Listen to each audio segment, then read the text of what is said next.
Hola, gent, què tal? Com esteu? Pilota a l'aire, benvinguts a la 61a entrega del Bàsquet al Dia al nostre canal de YouTube.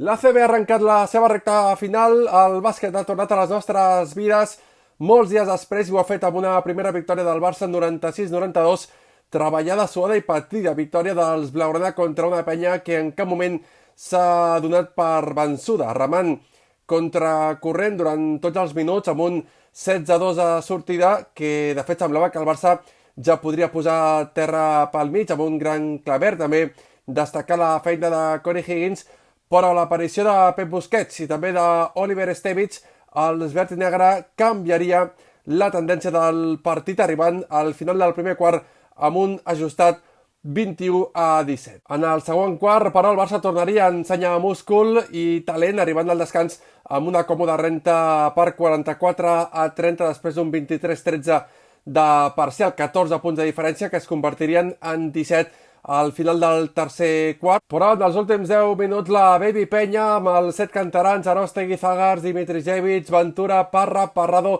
i Busquets es col·locaria a només 2 punts de diferència, 92-90, i al final però es quedarien molt a prop de donar la campanada després d'un 22-35 de parcial en l'últim quart. I això que la penya avui no pot comptar amb el seu MVP Klemen Prepelic, tocat en un bessó. Del Joventut destacar els 14 punts d'Òmic, 21 de valoració, els 21 punts, 20 de valoració de Conor Morgan.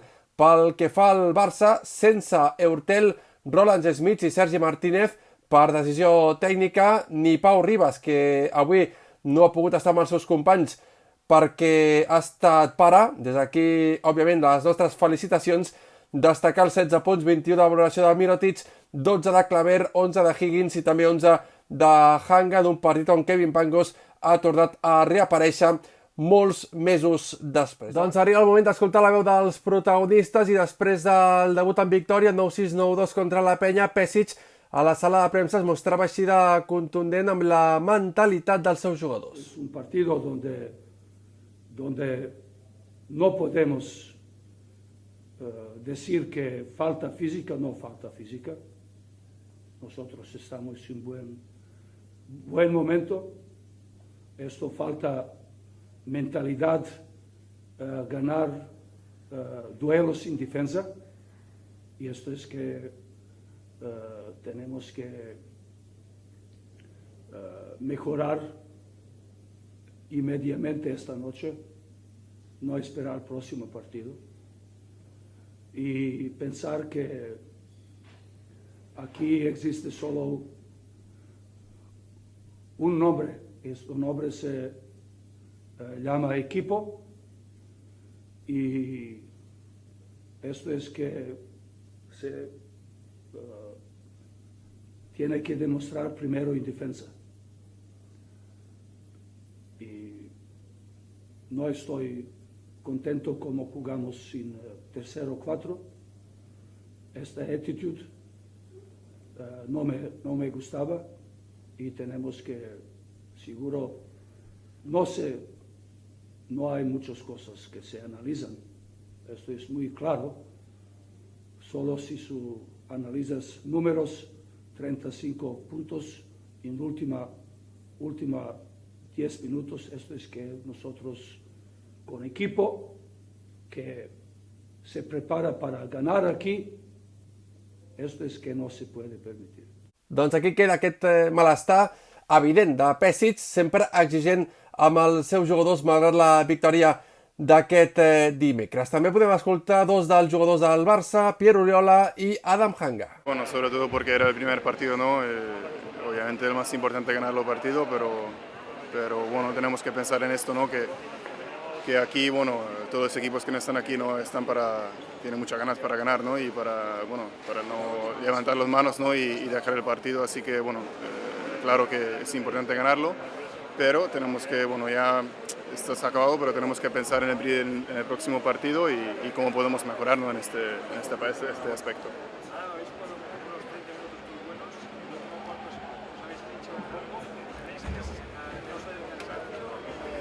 Bueno, no sé, verdad que no sé, no estoy seguro, pero es seguro que hemos hecho bueno, rotaciones también. Yo creo que rotaciones han cambiado un poco la dinámica del equipo, ¿no? Y bueno, el Badalona siempre es un equipo, ¿no? que no se rinde nunca, ¿no?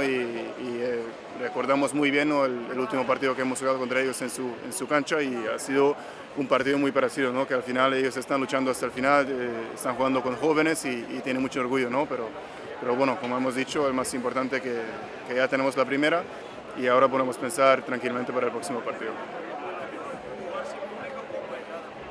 Bueno, es un poco raro, ¿no? Es un poco como un pretemporada, ¿no? Y no es la misma sensación, pero bueno, el más importante que ya otra vez podamos disfrutar el baloncesto, que al final estamos disfrutando, ¿no? Y sobre todo cuando estamos ganando, aún mejor.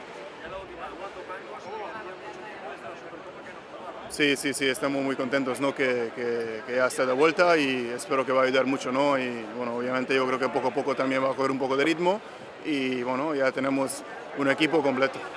Sí, en una fase així al final l'important són les victòries, sumar cada dia, però bueno, el fet d'anar guanyant 16-17 amunt i no tancar el partit, doncs en una altra ocasió i en un altre moment es pot passar factura, però bueno, al final l'important és sumar, com he dit, en una fase tan curta de partits, com més partits sumis millor, i així és.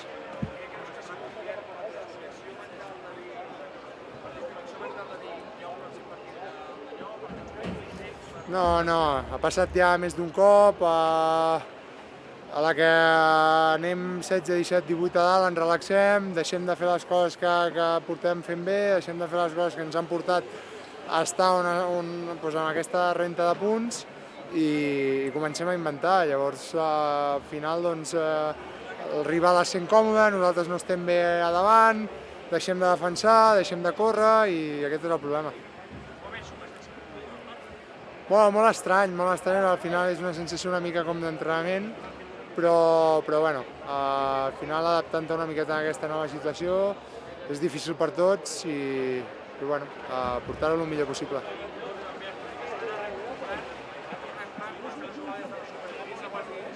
Sí, ha fet un bon partit, la veritat que ha estat molt centrat, ha fet les coses molt bé, i esperem que en els pròxims partits doncs, segueixin aquesta línia i pugui ajudar l'equip.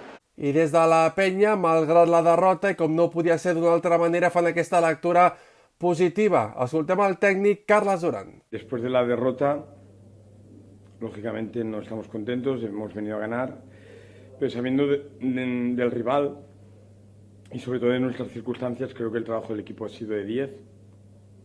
Creo que el primer cuarto, el inicio nos ha impactado, el nivel físico del Barcelona, y no hemos entendido a qué hemos venido a jugar, pero creo que a partir del minuto 5 hemos vuelto al partido, ¿no? El segundo cuarto creo que la calidad del Barcelona ha sido superior a la nuestra y han sacado ventaja. En el tercer cuarto no hemos entendido lo que hemos hablado en el medio campo, en la media parte, y hemos vuelto a cometer los errores del inicio del partido, pero creo que sobre todo con el empuje defensivo y un poquito más de agresividad y un poquito más de acierto en la línea de 3 nos hemos ido metiendo partido. Y bueno, en el último minuto, seguramente con algún detalle, pues hubiéramos estado más cerca, ¿no? Pero repito, muy contento del trabajo del grupo, sabiendo el rival que teníamos. Y això diu el capità verd i negre Albert Ventura. Sí, una lástima, pero ya dijimos que no venimos aquí de vacaciones, creo que hemos hecho un buen trabajo, la gente es muy joven, con ilusión. Nos ha faltado un poco, pero bueno, muy orgulloso de todos los jugadores de hoy. A un canterano como tú, el capitán, tengo que decirte, la gente nos tira Parrado, Busquets, Parra, Torresa, pero la cantera es inagotable. Sí, más peña que nunca, ¿no? Es de sentirse orgulloso. Espero que la gente de la Peña y de Badalona se haya sentido orgulloso de nosotros. Ya te digo, hemos unido a eso, a luchar, a intentar competir todos los partidos. Hoy nos ha faltado poco, pero bueno, muy contentos. Aunque los canteranos también dicho que tenían un problema con alguna sobrecarga, ¿no? También una baja importante para nosotros por el favor. Sí, ha sido una lástima. Venía arrastrando molestias. Una lástima que hoy no haya podido estar, pero esperemos tenerlo los siguientes partidos porque bueno, es nuestro anotador y ojalá se recupere lo antes posible. Acaban de renovar a Morgan, eso es cierto, ¿eh? hoy Jordi Martí tiene crédito. Oye, esto no es la Copa del Rey, nunca es a casa, quedan 4 partidos, lo que decías tú, aquí nada de vacaciones, aquí 2 días, otra. Sí, ya lo hemos dicho, ¿no? Venimos aquí a dar guerra, Hoy lástima, pero vamos a intentar ganar los 4 partidos que quedan, a descansar ahora y a recuperarnos para aquí 2 días. Y por último, acostumbrándote ya a jugar un poco solo. Bueno, nosotros tenemos el Olympic, que es muy grande, y entrenamos también siempre sin público. Y bueno, no es lo mismo, pero bueno, un poco raro, pero bueno, a ver si dentro de poco podemos volver a la normalidad y que al final la gente es lo que motiva más. Doncs, malgrat la derrota, sense poder comptar amb el seu gran referent ofensiu com és Klemen Prepelic, la penya que ha donat una gran imatge aquest dimecres en aquest debut davant del Barça i amb 7 jugadors de la casa. A veure com ho ha vist l'especialista del diari Ara en bàsquet, aquest dimecres l'Àlex Gozalvo, que es passa pel bàsquet al dia. Hola, Àlex, què tal? Molt bé. Escolta, per portar tant de temps sense competir, Déu-n'hi-do, no? Déu-n'hi-do l'espectacle, el partidàs que ens ha regalat el Barça i la penya per obrir foc en aquesta fase final de l'ACB, no? Sí. Ha sigut un partit entretingut, divertit, desinhibit. Jo crec que si ens ho mirem amb ulls d'espectador, la gent s'ho ha passat molt bé perquè ha estat un partit amb un joc ràpid, alegre, vistós, la remuntada de la penya, que ha arribat a aquest últim tram de partit amb opcions i crec que amb ulls d'aficionat la gent s'ho ha passat bé. Si ens ho mirem amb ulls d'entrenador, clar, no és el nivell al que estàvem acostumats abans de l'aturada. És a dir, aquests partits jo crec que no enllacen amb els partits d'abans de l'aturada, sinó que hem de pensar una mica en pretemporada. A ulls de Pesic, l'hem escoltat ara. Déu-n'hi-do, com de calent ha acabat el partit amb els seus jugadors, eh? Sí, sobretot amb aquesta intensitat defensiva, no?, que ja ha trobat a faltar en els últims, segurament, 15 minuts de partit. Això acostuma a ser una cosa prou típica de pretemporada, no?, que els equips són capaços de jugar bé, són capaços de fer bon bàsquet, però no són capaços de fer-ho durant els 40 minuts que dura un partit, no? Quan arriba l'hora de la veritat, quan els equips arriben al tram decisiu de la temporada, doncs un equip de l'exigència del Barça sí que és capaç de fer aquesta concentració durant els 40 minuts. Avui no ha sigut capaç. Hem vist trams de partits on feia les coses molt bé, però no tenia la continuïtat necessària i d'això s'ha aprofitat el Joventut per a recuperar aquest desavantatge de 19 punts i arribar a la recta final amb opcions serioses de victòria. Exacte. No, de fet, en el fons, a Pesic no li falta raó, no?, en aquest argument seu a l'hora de criticar aquesta falta d'implicació o de mentalitat, sobretot dels seus jugadors, però és que no afluixa. O sigui, Pesic no afluixa, tot i que és conscient, òbviament, d'aquests mesos que l'equip ha estat en quarantena, entrenant, sense competir. Ell no ho té en compte. Ell carrega i critica en positiu, no?, perquè l'equip creixi, perquè l'equip millori, però no té en compte aquests mesos que l'equip no ha competit. És la seva manera de tensionar l'equip, no?, de tenir-lo mentalment preparat per a aquesta exigència de jugar tants partits en tants pocs dies, que és el que ara li ve a aquest Barça. Jo sí que l'he vist algun canvi a Pesic, per exemple, ha fet una rotació de 12 jugadors quan estàvem acostumats que anava amb 10 jugadors per partit i que si no passava alguna incidència durant els partits, doncs no feia servir aquests 2 últims jugadors de banqueta. Anava canviant els jugadors que es quedaven fora de la rotació, però ell aposta sempre per una rotació de 10. Avui l'ha fet créixer fins als 12 jugadors, ha deixat homes importants fora de la convocatòria, ha apostat per d'altres que no acostumàvem a tenir minuts. És a dir, que ell jo crec que sí que ha canviat una mica aquest full de ruta. El que no canvia, i això no canviarà, és el grau d'exigència, no? Aquest llindar que deies tu, que ell marca i que tothom ha de seguir. Exacte. Escolta, el que primer ha pogut sorprendre és la suplència, no?, l'absència de Thomas Heurtel. Sorpresa fins a cert punt, no?, perquè venint d'on ve, de la inactivitat també, amb la lesió i la temporada que ha tingut, i el que tu deies ara, no?, conscient també Pesic del que queda per endavant, potser ha buscat altres opcions i ha deixat el francès a la banqueta, no?, o sense vestir-se, no?, fora de la convocatòria. Sí, anar-lo introduint a poc en aquesta fase final de la Lliga Endesa. Segurament crec que tenia més dubtes amb el rendiment de Kevin Pangos i per això intueixo que li ha donat minuts, que volia tornar a veure quines sensacions tenia sobre el parquet i ha deixat fora a Thomas Heurtel. I el que sí que continua sent molt clar és que li té fe absoluta a Adam Hanga a la posició de base. És a dir, va començar la temporada com a base, però tots ens imaginàvem que quan anés recuperant Artel, a Pangos, a d'altres jugadors, doncs passaria a la seva posició més natural. I no, Pesic el manté en aquesta posició dur perquè li dona un nivell d'exigència física molt gran des de primera línia, t'aixeca molt el nivell de la defensa i crec que a Pesic això li agrada. A més, en atac segurament no té la creativitat d'Ertel, no llegeix el joc com Pangos, però jo crec que t'aporta una solvència que fa que sigui un jugador molt útil en aquesta posició de 10. De fet, s'ha notat, no? Des d'inici el Barça molt físic, ofegant a la penya en defensa, semblava que el Barça trencava el partit amb un 16-2, però vaja, el que deies ara tu, no? Aquesta irregularitat que ha mostrat avui el Barça i la penya que se n'ha aprofitat, una penya increïble, no? Amb 7 canterans, sense perdre de vista el partit i al final a punt de donar la gran campanada. Sí. A la penya li ha costat agafar el ritme, sobretot en defensa, més que no en atac. S'ha notat en els primers minuts on no estava en aquest ritme habitual que es necessita per competir contra un equip com el Barça. Quan ho ha fet, quan ha aixecat aquest nivell defensiu i ha començat a posar una mica el mateix nivell físic que el Barça, o a tractar d'igualar-lo, evidentment té jugadors d'altres característiques i és que pràcticament cap equip d'Europa li pot igualar el nivell físic al Barça, però ha pujat a aquell nivell i ha aconseguit recuperar aquesta diferència de 19 punts amb molta fe en el que estava fent, apostant per jugadors que avui ho han fet molt bé, com Ventura, com Conor Morgan, que han fet que les baixes, que eren molt importants, recordem, Prepelic no ha jugat ni un minut i l'equip s'havia quedat sense Grouten i sense Harangodi durant el confinament. Són 3 baixes de 3 puntals de l'equip i això, apostant per jugadors de la casa, doncs li ha sortit molt bé. A mi la veritat que la penya m'ha deixat molt bones sensacions. És a dir, que surt reforçada, no?, la penya de cara al que queda d'aquesta fase regular, no? Primera fase d'aquesta fase final de la CB. Sí, jo crec que la penya avui ha fet una gran posada en escena. Li ha costat entrar en partit, però quan ho ha fet ha jugat molt bé i un dels dubtes que jo tenia pensant en aquest Joventut de Badalona, en aquesta fase final, és que veia l'equip una mica curt.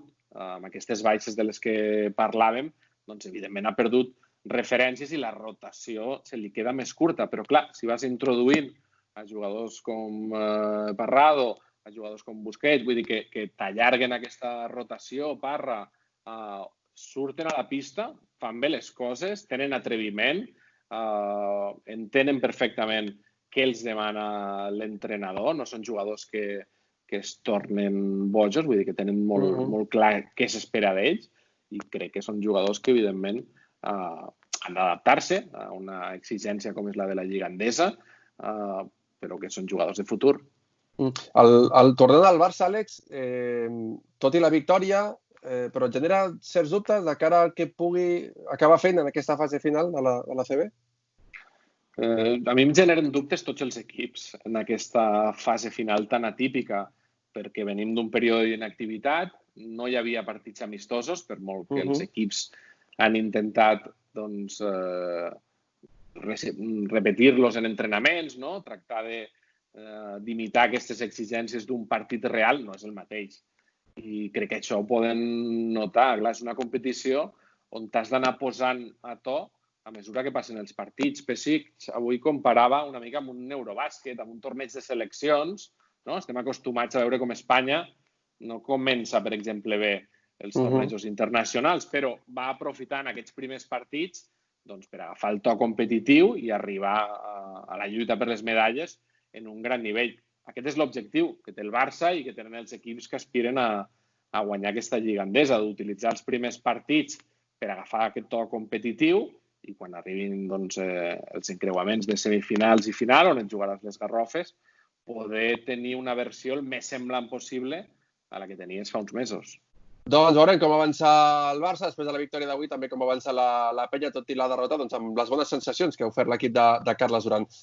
Àlex, això de jugar sense públic, què tal? Has trobat a faltar la gent, a la grada, a la Fonteta? Quines sensacions has tingut? Sí, evidentment trobes a faltar l'ambient d'un pavelló com la Fonteta. Hi ha jugadors que tenen aquesta energia, tant quan juguen com a locals com quan juguen com a visitants, no? Que es creixen en aquestes situacions en públic, no és el mateix, es fa estrany, però per una altra banda també és interessant el poder escoltar els jugadors, no? Cada vegada que veiem un bloqueig directe, doncs escoltes als jugadors com estan cantant el tipus de defensa que faran, no? Aquests colors tan típics de blue, són coses que habitualment en una retransmissió o anant en directe a veure els partits no acostumes a escoltar perquè estàs lluny de la pista, perquè hi ha molt de soroll, i ara sí, evidentment, escoltes cada instrucció dels entrenadors, cada missatge dels jugadors. Es fa estrany, evidentment, no tenir el públic, però jo prefereixo el so real, d'aquest silenci, d'aquest escoltar les bambes sobre el parquet, de les instruccions dels entrenadors, el que diuen els jugadors, que no falsejar l'ambient, com fan amb el futbol, no? De posar aquests càntics una mica gravats o prefabricats. Sí. Per a mi no tenen raó de ser. Vull dir que el partit es jugar sense públic, doncs veiem-lo sense públic. Exacte. I per acabar, veurem què passa, no? Amb el pas de les jornades, ganes de veure les semifinals, quan arribin, la final del 30 de juny, a partit únic, una cosa insòlita en la història de l'ACB. Tens un favorit que creus que s'acabarà enduent, aquesta ACB tan atípica? Mira, jo si hagués sigut un format normal, habitual, amb un play-off, amb una fase final, semifinals i final a 5 partits, m'hagués costat moltíssim imaginar un equip guanyador que no fos Barça o Real Madrid. Jo veia pràcticament el 99% havia de passar una cosa molt estranya perquè un dels dos equips no fos el campió. Jo crec que està en un esglaó per sobre de la resta de conjunts. Ara, amb aquest format tan curt, tan concentrat, on et jugues la semifinal a un partit, la final també, on veurem lesions, on veurem desgast, partits cada 2 dies, ara crec que és una competició més oberta i hi ha d'altres equips que poden tenir opcions que abans, amb un format normal, no haguessin tingut. Aquesta tarda hem vist, per exemple, l'Unicaja, que jo crec que ha fet un partidàs i que ha fet molt bé les coses. És un equip que classificatòriament arribava molt malament a aquesta fase final, però que ara, amb aquest nou format, se li obre un ventall de possibilitats. I com l'Unicaja, altres equips que jo no els descartaria. Bueno, veurem què passa. Mira que vagin passant les jornades, a veure qui s'acaba enduent aquest títol de la ACB 2019-2020. Ho deixem aquí. Àlex Gozalvo, periodista del diari Ara, gràcies per passar-te aquesta estona pel bàsquet del dia. No, moltes gràcies a vosaltres i felicitats per la feina que feu. I per cert, que la plantilla del Barça reivindicativa en aquesta fase final, en aquest inici de competició, ha lluït samarretes on es podia llegir Black Lives Matter. Les vides negres són importants.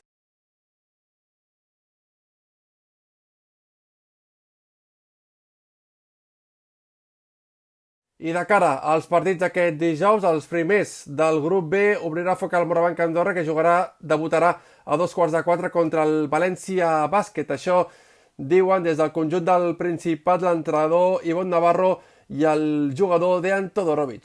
Llevamos mucho tiempo entrenando en diferentes dinámicas, por cumplir el protocolo, también por intentar que los jugadores tuviesen una progresión en el trabajo para que el riesgo de lesiones fuera el menor posible y después de todo este tiempo con ganas de ver al equipo, ¿no? Una sensación también un poco de pretemporada porque no tenemos ninguna referencia, ¿no? De cómo estamos. Yo creo que todos pensamos que todos los equipos estamos bien, pero es que realmente creo que ninguno lo sabe a ciencia cierta, ya que han sido 2 meses prácticamente de trabajo, pero sin la realidad de la competición y del partido.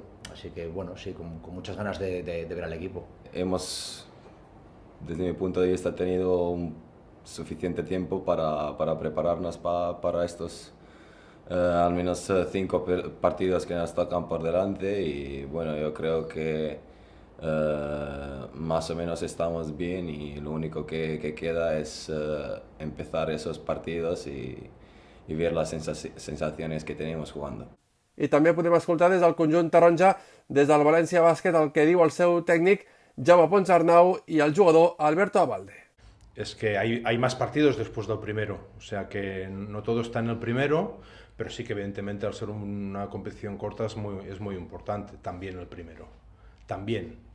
Y lo que sí que en este sentido, pues yo creo que es un campeonato vibrante y que tienes que ir partido a partido, adaptándote al rival, pero sobre todo potencializando al máximo tus virtudes, ¿no? Porque hay muy poco tiempo de preparación entre un partido y otro, y en este sentido pues encontrar las confianzas competitivas en tus valores, y eso pues va a ser muy importante, y más en este formato. Bueno, yo pienso un poquito igual, al final, bueno, es muy tópico, ¿no? Pero el partido a partido va a ser vital en este formato, y bueno, también creo que es importante que vayamos creciendo durante el torneo, porque dado que no hemos tenido partidos amistosos y realmente no sabemos cuál es nuestro nivel ahora mismo de juego, de competición, porque solo hemos entrenado, pues es importante que empecemos ganando, que ese es el reto que tenemos, pero después ir creciendo.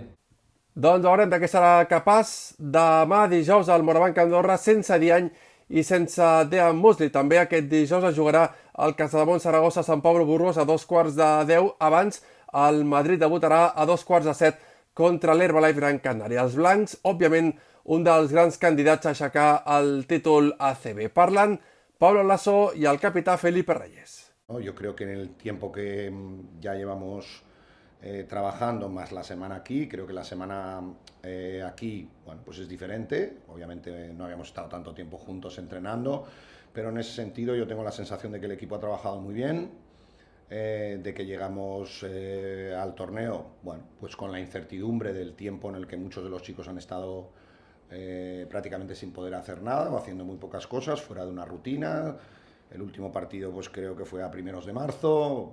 Bueno, esa incertidumbre existe, pero qué duda cabe que como entrenador no puedo más que tener palabras buenas para los chicos y para el trabajo que han realizado, y bueno, te diría que incluso pues estamos todos deseando empezar a jugar. En ese sentido estoy tranquilo y por supuesto contento con el trabajo de los chicos en este tiempo y en estos días en Valencia. Estoy con muchas ganas, muy ilusionado de acabar bien la temporada, de hacer una muy buena fase final y de luchar por este título de liga. Pues al igual que mis compañeros, el objetivo es conseguir levantar el título y vamos a hacer todo lo posible para conseguirlo, ¿no? Y llevamos trabajando un tiempo bastante duro desde que empezamos a entrenar y creo que venimos en un buen momento. Doncs veurem què ens ha per la jornada de demà i com acaba la d'avui, amb la victòria del Barça sobre la Penya, de l'Unicaja davant del Iberostar Tenerife i el Retabet Bilbao Baskonia. I abans d'acabar, repassar altres coses. Pablo Almazán renova amb el Betis, Maria Jespersen és nova jugadora del Cadí la Seu, Gerard Sevillano, primera renovació del bàsquet Girona. Es tracta del segon membre de la plantilla 2021 després del Bert Sabat, el Bisbal Bàsquet, que jugarà a la EVA la propera temporada, i avui fa 10 anys del segon anell de Pau Gasol amb els Lakers. I no volem acabar sense recordar la figura del xèrif de Manel Comas, que ens deixava avui fa 7 anys. Doncs per avui ho deixem aquí. Si us ha agradat el programa d'avui, esperem els vostres likes. També el podeu compartir entre tots els amants de l'esport i del bàsquet en particular. Doncs per avui ho deixem aquí. Si us ha agradat el programa d'avui, esperem els vostres likes. També el podeu compartir entre tots els amants de l'esport i del bàsquet en particular. I sobretot no oblideu subscriure-us al nostre canal de YouTube per seguir vivint el bàsquet al dia.